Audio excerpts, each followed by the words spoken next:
भाईजान, आपको फौरन पुलिस को इत्तला करनी चाहिए। नहीं नहीं, पुलिस को इत्तला देने की क्या जरूरत है? ये सारे पुलिस वाले तो होते हैं इन सब कामों के पीछे। अब उनको भी पैसे दो। अगर निर्मला के लिए कोई लड़का हो नजर में तो। अब आपने कहा है तो ढूंढना तो पड़ेगा ही। आप शांत रहें, मैं निर्मला के लिए ऐसा लड़का ढूंढूंगा, हीरा, बिल्कुल हीरा। जी हाँ, इस वाकये से कुल 40 लाख रुपए मिले। 15 लाख रुपए मेरी गाड़ी में रखे हुए हैं, तुम जाते हुए ले जाना। वो भी तुम ही रखो, मुझे जरूरत होगी तो मैं तुमसे ले लूंगी। ये सारी अल्ताफ भाई की दी हुई ढील है ना। किसी भी औरत की क्या मजाल कि इतनी रात गई तक वो घर से बाहर है। मुझे अल्ताफ भाई से बात करनी पड़ेगी। तुम्हारी स्टेट एजेंसी का काम कैसे चल रहा है? अल्लाह का बड़ा करम है, मालिक का एहसान है, बहुत अच्छा चल रहा है। अच्छा ये बताओ कि तुम इस वक्त कैसे दुकान छोड़कर, खैरियत तो है? अच्छा चाय पियोगे या ठंडा? नहीं शुक्रिया ज़फ़र, वो कल मेरे घर डकैती पड़ गई, 50 लाख रुपए की। ओ मेरे खुदा, 50 लाख की? बात पैसे की नहीं है ज़फ़र, वो सारा पैसा हराम का था, हराम में ही चला गया। लेकिन मेरे घर में कौन घुसा, किसने बताया, असल परेशानी तो यही है। तो शुक्र करो कि घर पर तुम्हारी भाभी और खुर्रम था। शुक्र है मालिक का कि उन्हें कोई नुकसान नहीं पहुंचा। तुमने पुलिस में रिपोर्ट दर्ज करवाई? नहीं, वो तुम्हारी भाभी नहीं चाहती कि ऐसा हो। ये क्या बात हुई? इतनी बड़ी डकैती और भाभी नहीं चाहती? सफर, यही बात तो मुझे शक में मुब्तला कर रही है। तुम्हारा मतलब है कि भाभी? नहीं नहीं नहीं यार, वो तो बहुत भोली और मासूम है। फिर? मुझे शक है ज़फ़र कि कहीं इस सारे मामले में उसका भाई खावर तो नहीं है। हाँ ये हो सकता है, और वैसे भी ये सारी कार्रवाइयाँ घर का बेदी ही तो करता है। देखो ज़फ़र, तुम अपने साले से बात करो, लेकिन एक बात का ख्याल रखना कि अगर खावर बेगुनाह है तो यार उसे कोई नुकसान नहीं पहुंचना चाहिए। मैं अभी खुर्शीद को फ़ोन करता हूँ, तुम बिल्कुल फिक्र नहीं करो, हम छोड़ेंगे नहीं उन लोगों को।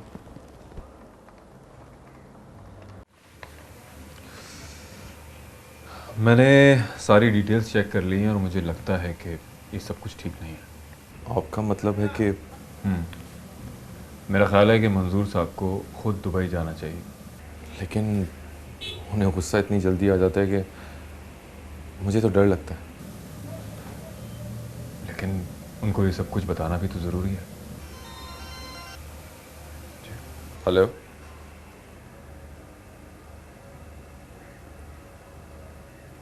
मुझे खदशा था इस बात का। अच्छा तुम फिक्र मत करो, मैं आता हूँ। Okay bye. क्या बात है, खैरियत? एक प्रॉब्लम हो गई। अगर मुनासिब समझो तो बताओ, शायद मैं तुम्हारी कोई मदद कर सकूं। शायद नहीं, आप यकीनन मेरी बहुत मदद कर सकते हैं।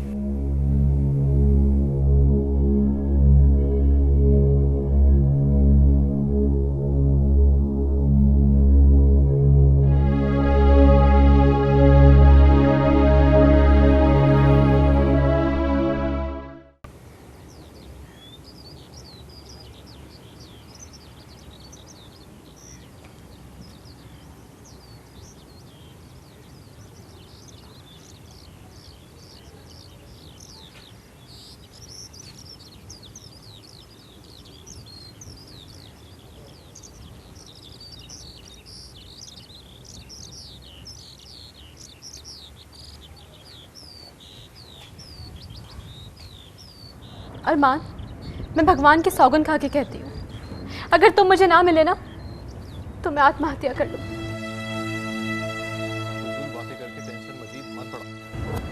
क्या करूँ मैं? है मेरे पास कोई और रास्ता? बोलो। मैंने खावर भाई से बात की है। अब ये खावर भाई कौन है? हमारे यहाँ चीफ अकाउंट ऑफिसर है। नहायत ही समझदार और बहुत हेल्पफुल आदमी है। हमारे मसले का क्या हाल है उनके पास? मेरी तो कुछ समझ में नहीं आ रहा। मेरी समझ से ये बाहर है कि अचानक मेरी माँ को मेरी शादी की क्या सूझी है। ऐसे हाथ धो के पीछे पड़ गई है जैसे उधार खाए बैठी हूँ। पता नहीं क्या बोलूँ मैं सोच रहा था कि क्यों ना तुम्हारे ताया जी से मशवरा किया जाए। लेकिन अरमान, ताया जी तो कुछ दिनों के लिए अंदरूनी सिंध गए थे, न जाने वापस आए भी हैं या नहीं। अच्छा तुम परेशान मत हो, मैं कुछ करता हूँ, खावर भाई से बात करता हूँ। ओके?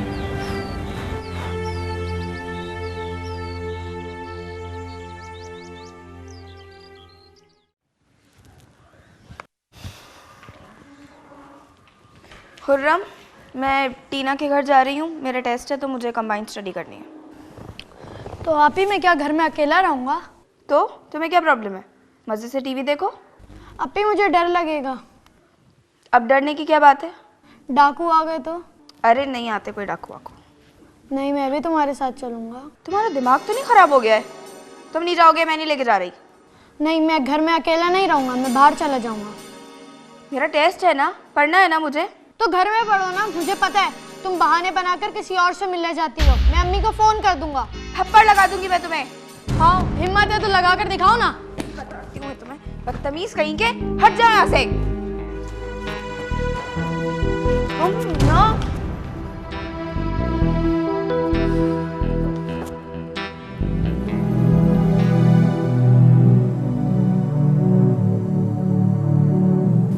अरमान से शादी करने के लिए तुम्हें मुसलमान होना पड़ेगा, इसके अलावा और कोई रास्ता नहीं।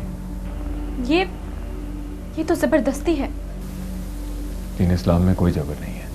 लेकिन खावर भाई ये इंसाफ नहीं है। अगर मैं और निर्मला एक साथ हंसी खुशी जिंदगी गुजारना चाहते हैं तो मज़हब बीच में क्यों आ रहा है? ऐसी बातें मत करो अरमान, जिससे मुझे तुम्हारी जहनी हालत पर शुबा होने लगे।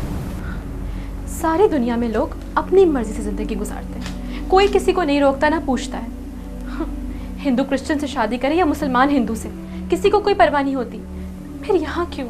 हमारे दीन में इसकी गुंजाइश नहीं है। इस तरह दो गलत मिलके एक सही नहीं हो सकता। इसी तरह दुनिया में होने वाली शादियां तुम दोनों के रिश्ते के लिए जवाज नहीं बन सकता। अगर मैं निर्मला की खातिर हिंदू हो जाऊं तो? अरमान, तुम दीन से इतने गाफिल हो? मुझे इसका अंदाजा नहीं था। कैसी बातें कर रहे हो? यानी मैं और निर्मला कभी एक नहीं हो सकते? क्यों नहीं हो सकते? मैंने कहा है ना, अगर ये मुसलमान हो जाए तो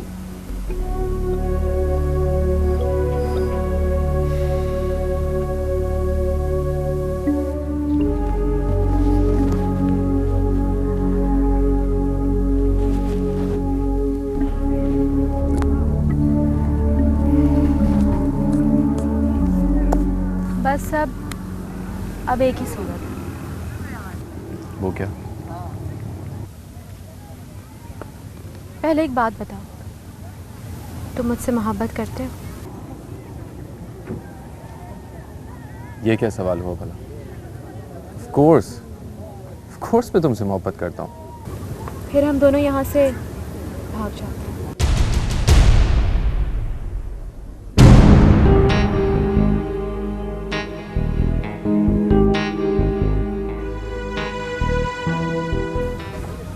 जवाब दो अरमान, तुम खामोश क्यों हो? I can't believe this. तुम इस तरह भी सोच सकती हो? मैं सिर्फ सोच नहीं सकती, कर गुजरने की हिम्मत भी है मुझ में। लेकिन निर्मला, हमें भागने की जरूरत नहीं पड़ेगी। तुमने सुना नहीं अरमान, खावर भाई ने क्लियरली कहा था कि हमारी शादी किस तरह हो सकती है। खावर भाई रिलीजियस पॉइंट ऑफ व्यू से बात कर रहे थे, ये उनकी पर्सनल ओपिनियन नहीं है। मैं नहीं मानती अरमान, दुनिया का कोई भी मज़हब दो प्यार करने वालों को जुदा नहीं कर सकता। देखो, अब तुम मुझसे बहस मत करो क्योंकि मेरी नॉलेज इस मामले में बिल्कुल जीरो है। तुम्हारा फैसला क्या है अरमान? मुझे सिर्फ ये सुनना है। तुम, सिर्फ तुम। तो फिर ठीक है। खुशबू है वफा है तेरी अदा में, तेरी हया में बहकी हुई सी दुआ है। और एमन ऐसा फैसला नहीं कर सकती। और देखो, तुम एमन की हमदर्दी को गलत रंग मत दो। ये जवेरिया इतना बन ठन कर कहाँ गई है? गई होगी। तुम क्यों पंचायत जमा कर रहे हो? कल रात को भी देर से आई थी। मैंने कहा ना, गई होगी कहीं। जवान है, 2 जवान बच्चों की माँ है, तुम क्यों उसके टो में रहते हो? अनीसा बेगम, औरत नानी दादी बन जाए फिर भी उसकी इज्जत एक आबगीने की तरह होती है। और जवेरिया तो अभी जवान है।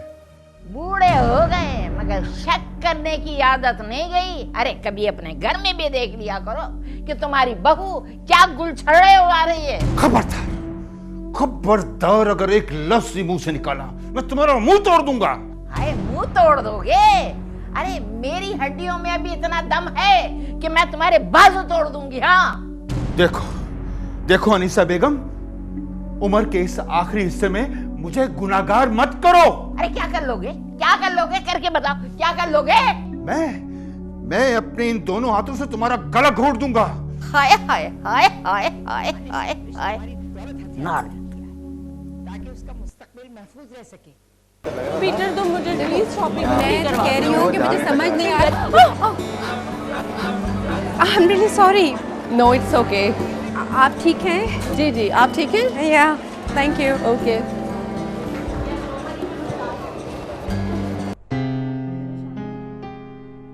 आई एम सॉरी, आई स्वेयर मैं आने वाली थी शाम में, पर वो मेरा भाई है ना खुर्रम, उसने शोर मचा दिया घर में। आई एम रियली सॉरी। हाँ तुम प्लीज़ नाराज़ मत हो। हाँ अच्छा सुनो, मैं कल स्कूल नहीं जाऊँगी बल्कि तुमसे मिलने आऊँगी, ठीक है? अब तो नाराज़ नहीं हो ना? हाँ हाँ प्लीज़, अब नाराज़ नहीं होना।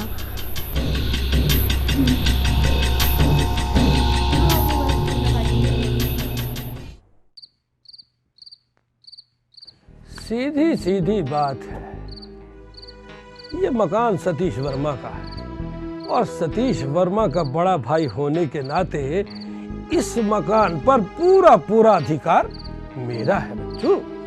ताया जी, बिल्ली थैले से बाहर आ गई है। तो बिल्ले को भी थैले से निकाल लो। देखो ताया जी, मैं जूही से प्रेम करता हूँ, सच्चा प्रेम। प्रेम, वो भी सच्चा प्रेम। चूजे, मैंने जिस दिन तुम्हें पहली मर्तबा देखा था ना, तो मुझे खुटक गई थी। और तुम्हारी जन्म कुंडली का पहला शब्द ये जाहिर करता है कि तुम चोर, फराडी और मक्कार इंसान। कहो तो साबित करूं, दिखाऊं तुम्हें वो जन्म कुंडली का कागज। मैं अभी तुम्हारी बात नहीं समझा। अरे तुम क्या बात करते हो बच्चों? संतोष वर्मा ने घाट घाट का पानी पिया है और तुम जैसों को तो मैं। ये फिल्मी डायलॉग बोलना बंद करो और सीधी बात करो, डील डन करो अपनी। शादी से पहले पहले लक्ष्मी का मकान मेरे नाम लगा दो। और मैं क्या करूं? सड़क के किनारे झोंपड़ी डाल लूं? झोपड़ी में नहीं तो फिर जेल में जाना पड़ेगा। हैदराबाद का शंकर आहूजा तुझे और तेरे बाप को ढूंढ रहा है। ओह, तो ये बात है। अब सुनो, जूही तुझ पर थूकेगी भी नहीं। तुम बूढ़े हो गए हो संतोष वर्मा। मैं तो तुम्हें पहली बार देखते ही जान गया था कि तुम इंसान नहीं हो, गिद्ध हो, गिद्ध। और जूही के मकान पर नजरें गाड़े बैठे हो तुम। हाँ गिद्ध बूढ़ा हो जाए ना तो फिर भी शिकार पर झपट्टा नहीं भूलता। शिकार पर नहीं, मुर्दार पर। बोलो, मकान मेरे नाम करना है या नहीं? नहीं, और उसका कारण है जूही, क्योंकि मैं उससे सच्चा प्रेम करता हूँ। ये उसी का मकान है और उसके नाम पर रहेगा। तो ठीक है, फिर तुम जेल जाने के लिए तैयार हो जाओ। मैं तो दूल्हा बनकर जूही के घर जा रहा हूँ, तुम अपने बारे में सोचो। प्रणाम।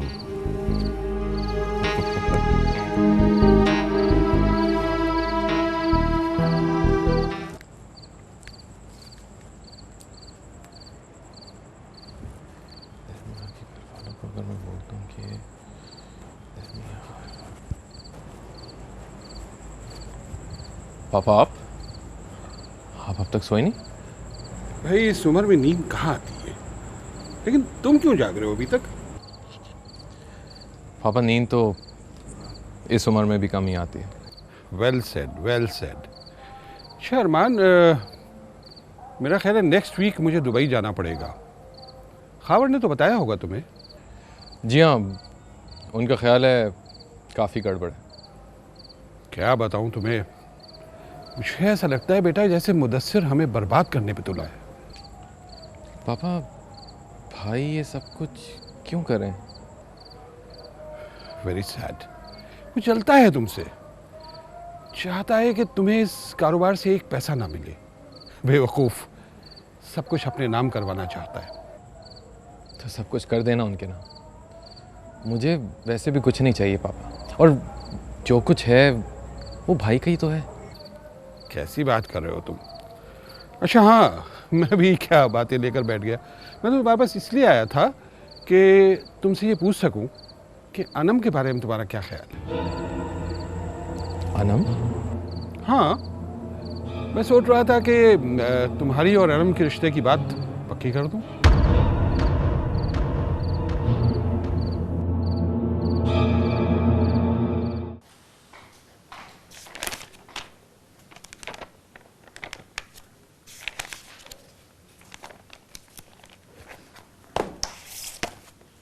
तुम थकती नहीं हो?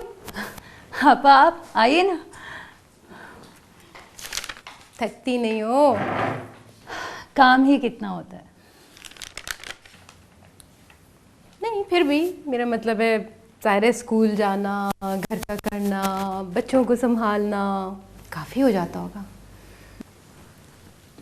आराम मेरी नेचर में नहीं है। बिस्तर पर लेटूंगी तो बीमार पड़ जाऊंगी। खबर सुना है बहुत देर से घर आने लगा है। अम्मा बता रही थी वो तुम्हारे स्कूल की प्रिंसिपल, क्या नाम है उसका? जेनी। हाँ,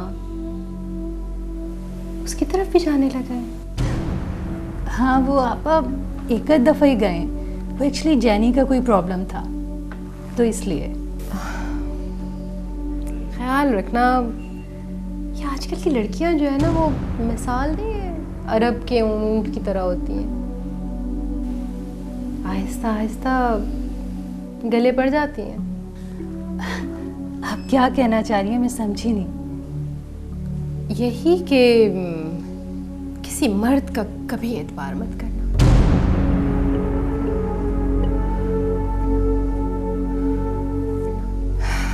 खाबर मेरा भाई है, मैं मानती हूँ कि वो बहुत अच्छा है, लेकिन है तो मर्द ना। मुझे उन पर मुकम्मल एतमाद है। एतमाद ज़रूर करो, लेकिन अंधा एतमाद नहीं।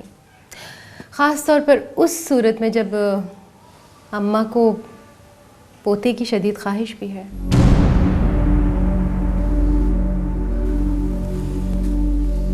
तुम काम करो।